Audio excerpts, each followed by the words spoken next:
तो science of improvement अगर question आता है तो इसमें हम एफोरिज्म नंबर 252 से 256 तक लिखेंगे, ठीक है। 252 256 में साइंस ऑफ इम्प्रूवमेंट बताया है कि हमें कैसे पता चलेगा हमने जो मेडिसिन दी है उसने अच्छी तरीके से एक्ट किया कि नहीं। तो सिर्फ रिपीट करना हमारा काम नहीं है। क्या लिखा है यहाँ पे इंट्रोडक्शन में, repetition of the dose and accessing the prognosis of the case is possible only by proper understanding of the patient and his disease.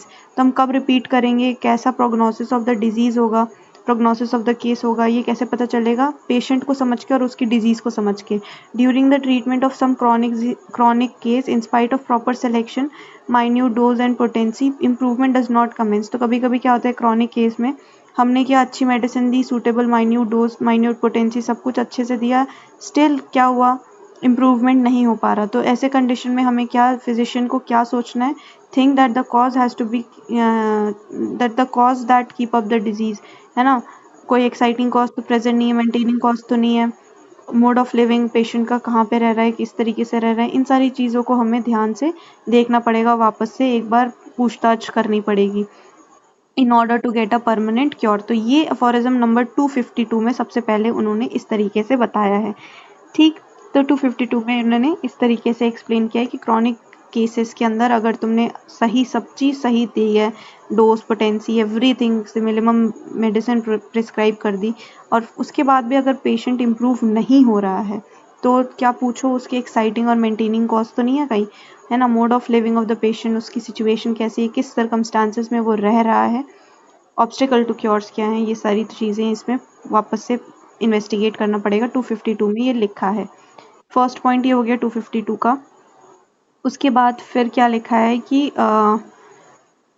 उन्होंने बोला है कि हम इम्प्रूवमेंट को कैसे कैसे मेजर कर सकते हैं। तो 5 ही पॉइंट में उन्होंने बता दिया है। पहला पॉइंट उन्होंने बोला कि ऑल डिजीजेस के अंदर, स्पेसिफिकली एक्यूट डिजीज़ के अंदर, state of mind and whole behaviour of the patient जो है वो बहुत ही ज़्यादा अच्छा हो जाएगा। एमल्रेशन के केस में क्या होता है, ग्रेटर डिग्री ऑफ कंफर्ट में आ जाता है पेशेंट, कामनेस हो जाएगी, फ्रीडम ऑफ माइंड हो जाएगा, बहुत काम कंपोज्ड कंफर्ट में हो जाएगा, higher spirit of the patient and natural state में आने की कोशिश मतलब वो रहेगी, है ना।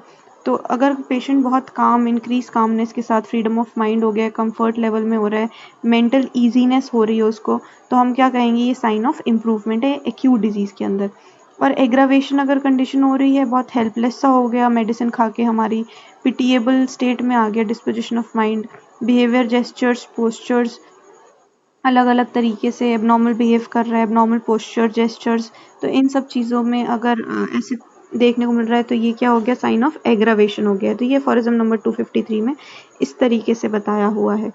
फिर सेकंड पॉइंट क्या लिखा है, ओनली माइन्यूट डोज हमें चाहिए, minute dose will show the sign of improvement in disposition and mind, ठीक है। तो माइन्यूटेस्ट डोज देना है हमें, मिनिमम डोज देना है, तभी होम्योपैथी वर्क करती है। Sign of improvement disposition and mind हमें देखने को मिलेगा। इवन होम्योपैथिक सिलेक्टेड मेडिसिन अगर हमने उसको लार्ज डोज दे दिया कि वाह वाह ठीक हो जाएगा जल्दी जल्दी, है ना, तो वो भी हार्म ही करेगी, ठीक है। तो ये फुटनोट 253 में लिख दिया है, ठीक है। फुटनोट 253 में लिख दिया है कि अगर हमने होम्योपैथिक सिलेक्टेड मेडिसिन भी बहुत लार्ज डोज में दे दिया तो ये क्या करेगी, हार्म ही करेगी, वायलेंटली एक्ट करेगी। थर्ड पॉइंट क्या लिखा है, there are one group of patient who are capable of understanding the state.